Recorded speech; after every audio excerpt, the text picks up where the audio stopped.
So good evening, everyone. I am Eleonora Mani. I am one of the team members of ISC International, Istituto di Scienze Cognitive, the official organizer of the Attachment and Trauma Congress, whose 12th edition, titled Attachment and Trauma, Effective Clinical Interventions and Research, is going to take place in Rome this year from September 30 to October 2nd. And today I am excited to have with us one of the presenters who will give an online lecture at the Attachment and Trauma Congress on the second day, on October 1st. And I'm really delighted to have Rizzo with us today for a very short interview. So first of all, Skip, thank you so much for being here. And it's a pleasure to have you. My pleasure to be here. Great. So during your online talk at the Attachment and Trauma Congress, you are going to explore a very fascinating subject, virtual reality. So can you say more about that? Can you just describe the main aspects that you are going to explore during your presentation? Certainly. One thing to keep in mind is that virtual reality has had a long history of development, really since the early 90s. And even though in the very early days, it was very primitive technology, over time, it has evolved. And along with the evolution of the technology has been the science in its application in healthcare. What we've seen is that probably the largest scientific literature of any virtual reality use case is in mental health care, particularly in the areas of exposure therapy for anxiety disorders and now for PTSD.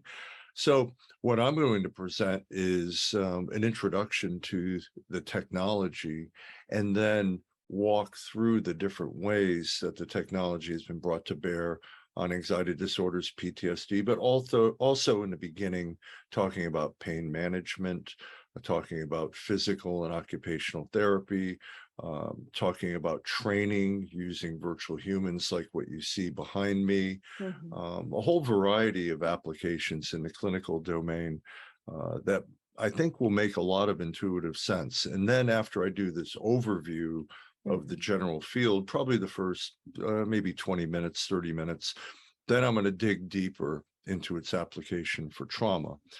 In the application for trauma, the thing that comes up in the forefront really is the use of this kind of technology for delivering exposure therapy, a trauma-focused approach for treating PTSD, and then branch off into other areas in terms of how we might use it for better assessment of trauma, looking at people's emotional reactivity when they're in these kinds of virtual reality simulations, talk about preparing people for trauma, and then extending it beyond what you see here with combat-related trauma to other areas of trauma focus that we're working in, particularly with military sexual trauma.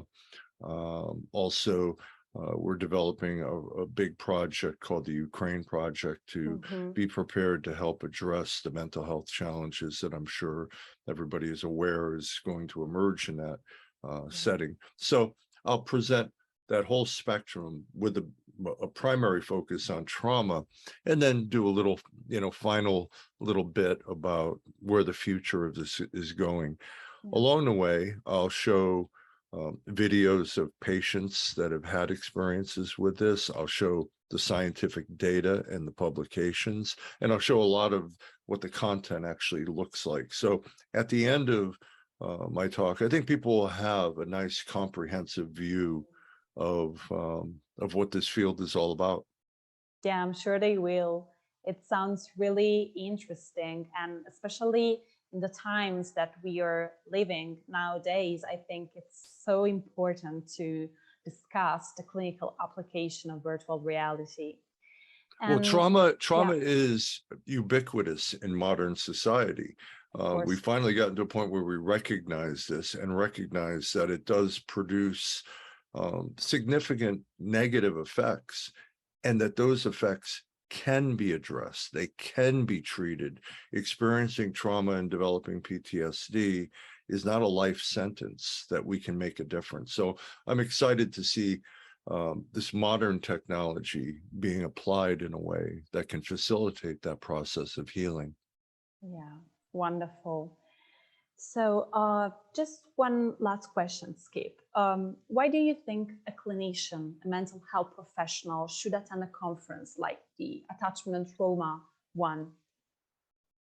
Well, certainly I would make an estimate that any clinician probably spends at a minimum half of their time, if not more, addressing the after effects of some traumatic experience, whether it's adverse childhood experiences that have led to problems that manifest themselves in different ways, or the direct exposure to trauma, or other areas of toxic stress and grief that lead to a wide range of clinical issues, again, that I believe are very treatable. It's hard work, certainly. And so I think it behooves a clinician to be up on the latest thinking in how to do this, since it plays such a significant role in the patients that they see. I don't think you can avoid understanding trauma and its impact and be a really good clinician treating a comprehensive variety of patients. Yeah, absolutely. I am 100%. I agree 100% with you. And so just to close this very short interview, I would like to remind that you will give an online talk via Zoom. It will be a live talk. But at the end of it, people will have the opportunity to interact with you during the panel discussion that you will virtually attend. But there will be time for questions. So it will be also an interactive talk, in spite of the fact that you will not be physically in Rome with us. That's a shame. I'm so sad about that. I was so excited about coming, but it turns out that I have two nieces that are getting married all around this time, and I have to be there. It would be traumatic for them if I didn't turn up. Of course. We are really pleased and honored to have you virtually, thanks to technology in this case. So once again, thank you so much, Skip, and I look forward to hearing your presentation at the Attachment Roma Congress on October 1st. Thank you so much for your time. Thank you. Looking forward to this.